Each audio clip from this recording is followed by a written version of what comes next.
اللہم صلی علی سیدنا محمد صلی اللہ علیہ وسلم۔ انشاءاللہ تعالی آج جس سوال کو ہم دیکھیں گے وہ یہ ہے کہ ایک اوپینین ہے لوگوں کے درمیان جو تقلید کرتے ہیں، جو مقلدین ہیں، یعنی ان سے مراد وہ لوگ ہیں جو ائمہ اربعہ، جو 4 امام ہیں، امام ابو حنیفہ، امام شافعی، امام مالک، امام احمد بن حنبل، ان میں سے کسی ایک کی تقلید کرتے ہیں تو ان کو مقلد کہتے ہیں، اور جو نہیں کرتے، مثال کے طور پہ علماء اہل حدیث جو ہیں وہ غیر مقلدین ہیں۔ تو جو مقلدین ہیں ان کے درمیان ایک اوپینین آج کل بڑا عام ہوتا جا رہا ہے کہ اب ہم ائمہ کرام کو فالو تو کرتے ہیں، اور ہم اس بات کو بھی مانتے ہیں کہ ان 4 اماموں نے قرآن اور حدیث سے ہی سارے مسئلوں کا حل نکالا ہے، اور ان کی دلیل بھی قرآن ہے یا حدیث ہے۔ تو جب قرآن اور حدیث ہی محور ہے تو پھر ہم ان میں سے کسی کی بھی اتباع کریں کسی بھی مسئلے میں تو بات ٹھیک ہونی چاہیے۔ لاجیکلی اس چیز کو دیکھ رہے ہیں اور اس کی پیچیدگیوں کو بغیر سمجھے ہوئے یہ جملہ میک سینس، لیکن جب آپ اس کی گہرائی میں جاتے ہیں تو اصل میں آپ کو پتہ چلتا ہے کہ یہ جملہ کتنا خطرناک ہے، اور آج ہم اس کی چند ٹیکنیکلٹیز کو ڈسکس کریں گے تاکہ یہ بات ذرا سمجھ میں آئے کہ یہ بات کیوں کی جاتی ہے کہ آپ کسی ایک امام کو فالو کریں اور مکس اینڈ میچ نہ کریں، اور اس سے کیا خطرات سامنے آ سکتے ہیں اس کو ہم سرٹن ایگزامپل سے سمجھنے کی کوشش کریں گے۔ عموماً علماء جو ائمہ اربعہ ہیں ان کے درمیان ہوتا یہ ہے کہ قرآن اور حدیث تو سب کے پاس ہے، لیکن کبھی ایسے ہوتا ہے کہ انڈرسٹینڈنگ آف قرآن اور حدیث میں اختلاف ہوتا ہے،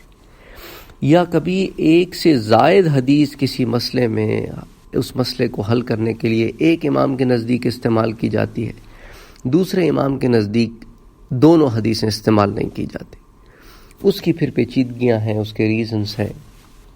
کیونکہ جو فقہ ہے یہ بہت ہی کمپلیکیٹڈ مسئلہ ہے، ان اے سینس کہ اس کے اندر آپ کو نہ صرف علوم قرآنی کا علم ہونا چاہیے، نہ صرف علوم احادیث کا علم ہونا چاہیے، بلکہ حدیث کی روایت کے ساتھ حدیث کی درایت کا اور سند حدیث کا، اور پھر اس کے اوپر جو فقہی مسائل ہیں، اچھا پھر آثار کا علم ہونا چاہیے کہ صحابہ کی اس میں کیا رائے تھی اور تابعین کی اس میں کیا رائے تھی، پھر قرآن کریم کی آیتوں کا علم، پھر اس کی تفاسیر کا علم، پھر عربی زبان کا علم کہ یہ جو لفظ جو حدیث میں آیا ہے اس کے کیا کیا معنی نکل سکتے ہیں۔ تو یہ تمام چیزیں جب ایڈ اپ ہوتی ہیں اور مزید علوم، تو پھر پیچیدگی بڑھ جاتی ہے۔ دوسرا یہ کہ اگر آپ کے پاس 2 صحیح حدیثیں موجود ہوں،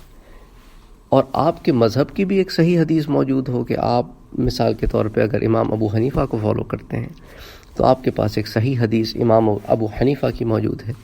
اور ایک اور صحیح حدیث جو ہے وہ امام شافعی کی موجود ہے، تو اب آپ امام ابو حنیفہ کو فالو کرتے ہیں، لیکن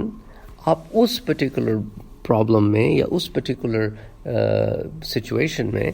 ایک حدیث چھوڑ کر دوسری حدیث لے رہے ہیں، تو بذات خود تو اگر آپ لاجیکلی سوچیں تو آپ کہیں کہ بھائی اس میں کیا مذائقہ ہے، لیکن اگر آپ سے یہ سوال کیا جائے کہ کیا وجہ ہے کہ آپ ایک صحیح حدیث چھوڑ کر دوسری صحیح حدیث پکڑ رہے ہیں، تو اس کا آپ کیا جواب دیں گے؟ زیادہ تر جب یہ سوال پوچھا جاتا ہے تو لوگوں کے پاس اس کا ایک ہی جواب ہوتا ہے، اور وہ ہوتا ہے کہ میری کنوینئنس۔ دین آپ کی کنوینئنس کے لیے تو نہیں آیا، دین آپ کی کنوینئنس کے لیے تو نہیں آیا، دین تو اللہ کا بنایا ہوا ہے، آپ کو کنوینئنٹ ہو یا نہ ہو آپ نے فالو کرنا ہے۔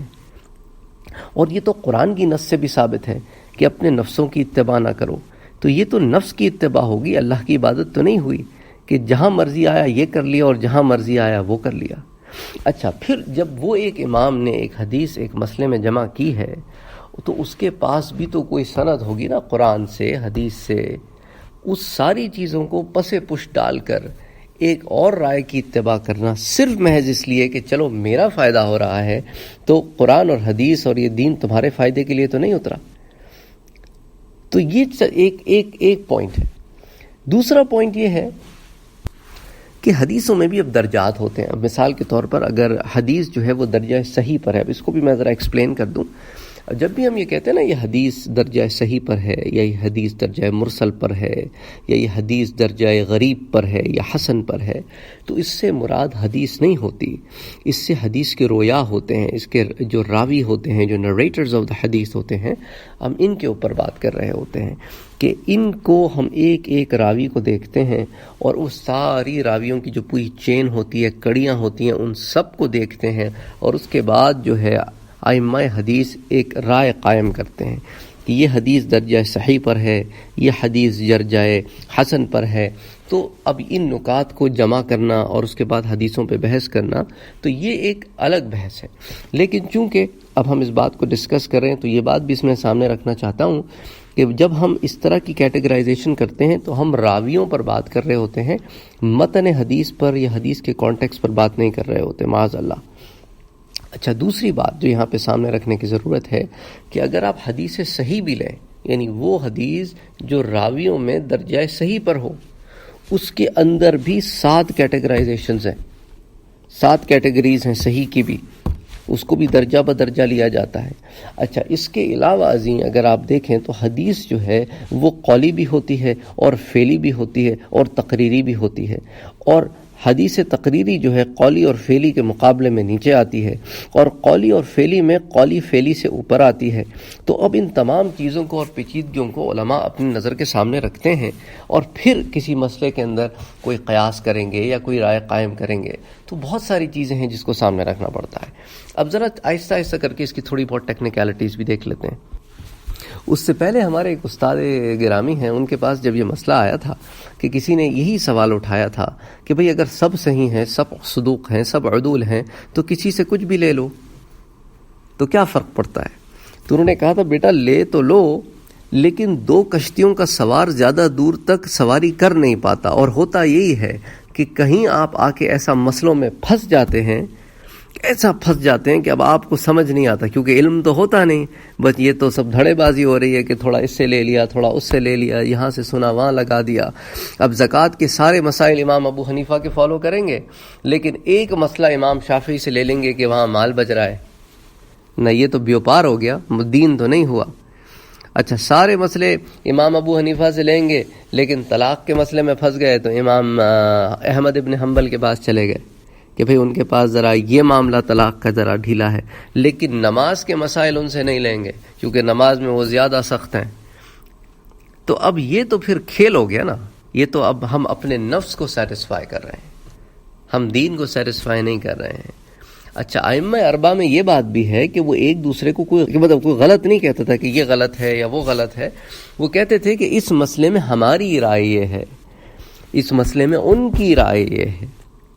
اچھا، یہ جو چاروں ائمہ اربعہ ہیں یہ بھی ایک دوسرے سے جڑے ہوئے ہیں۔ مثال کے طور پہ امام مالک اور امام ابو حنیفہ یہ ایک ہی زمانے کے لوگ ہیں۔ امام ابو حنیفہ ان سے سینئر ہیں، وہ ان سے جونیئر ہیں، اور تبادلہ علم دونوں میں رہا ہے۔ اچھا، پھر اگر آپ نیچے آ جائیں امام شافعی میں، تو امام شافعی جو ہیں انہوں نے اپنے شروع زمانے میں امام مالک سے علم حاصل کیا۔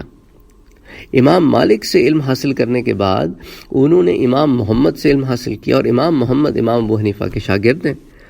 تو اس طرح امام شافعی امام مالک سے بھی جڑ گئے اور امام ابو حنیفہ سے بھی جڑ گئے۔ اچھا، پھر امام احمد ابن حنبل پہ آ جائیں تو وہ امام شافعی کے شاگرد ہیں۔ تو چاروں امام آپس میں لنکڈ ہیں، علمی اختلاف ہیں، لیکن ایک دوسرے سے اگر اتنا ہی بغض و عناد ہوتا تو ایک دوسرے سے علم حاصل نہ کرتے۔ تو بہرحال دوسری بات، امام مسلم صحیح مسلم میں ایک حدیث روایت کرتے ہیں حضرت عبداللہ ابن مسعود رضی اللہ تعالی عنہ سے، تو وہ کہتے ہیں تم میں سے وہ لوگ جو علم رکھتے ہیں وہ بیان کریں اس بارے میں جس میں وہ علم رکھتے ہیں۔ یعنی ایسا نہیں کہ بے علم آدمی جس کے پاس کوئی بنیاد نہیں ہو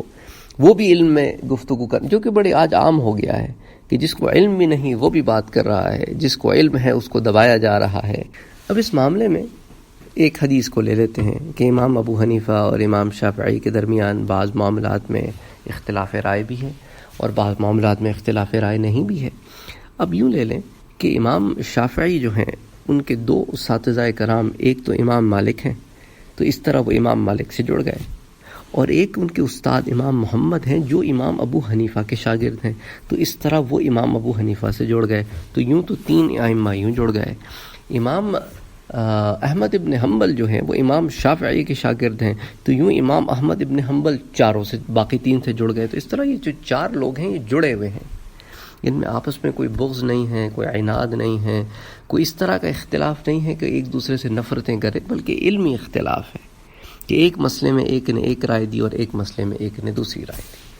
تو اب ہوتا یہ ہے کہ لوگ جب ایک مسئلے میں کسی کو لے لیں اور ایک مسئلے میں کسی کو لے لیں تو پھر وہ الجھ جاتے ہیں۔ ہمارے ایک استاد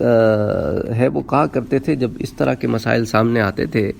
کہ بابا دیکھو 2 کشتیوں میں سوار آدمی جو ہے نا وہ بہت دور تک نہیں جا پاتا، اور پھر اس کو ایک کشتی پکڑنی پڑتی ہے۔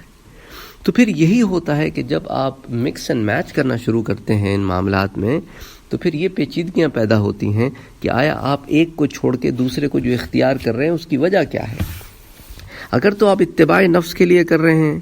تو پھر یہ تو دین نہیں ہوا، یہ تو اتباع نفس ہو گئی، اور اتباع نفس کا نام دین نہیں ہے، بلکہ قرآن تو خود کہتا ہے کہ اپنے نفس کی اتباع نہ کرو بلکہ میری اتباع کرو۔ تو اب یہ تو پھر قرآن اور حدیث دونوں کے خلاف بات ہو گئی۔ اچھا، جہاں تک یہ ایک لاجیکل سوال ہے نا، کیونکہ عقلی دلائل دیتے ہیں نا لوگ، اب اس کو عقل سے ہم ذرا حل کرتے ہیں۔ اب مثال کے طور پہ وضو کا مسئلہ لے لیں آپ۔ اب وضو کے مسئلے میں امام ابو حنیفہ کہتے ہیں کہ یہ لامستم النساء والی جو آیت ہے نا کہ جب عورتوں کو چھو لیا تو وہ کہتے ہیں کہ وضو نہیں ٹوٹتا کیونکہ اس پہ حدیث موجود ہے۔ امام شافعی کہتے ہیں کہ وضو ٹوٹ جاتا ہے کیونکہ قرآن اس بات پہ دلالت کرتا ہے، تو قرآن کافی ہے۔ اچھا، پھر امام ابن تیمیہ کہتے ہیں کہ وضو نہیں ٹوٹتا اگر چھونا شہوت کے تحت نہ ہو، اور اگر شہوت کے تحت ہو تو پھر وضو ٹوٹ جاتا ہے۔ تو اب 3 رائے ہو گئی اور تینوں قرآن اور حدیث کے اوپر ہے۔ اچھا، اب ایک اور مسئلہ لے لیتے ہیں وضو سے متعلق۔ خون اگر جسم سے بہہ نکلے تو امام ابو حنیفہ کہتے ہیں کہ وضو ٹوٹ جائے، اور امام شافعی کہتے ہیں کہ وضو نہیں ٹوٹتا۔ تو اب یہاں رائے میں اختلاف آ گیا۔ اچھا، اب بحث میں نہیں جائیں گے کہ کیا وجہ ہے۔ اب دیکھتے ہیں کہ ایک ایسے آدمی کو جو کبھی ایک کو لے لے اور کبھی دوسرے کو لے لے۔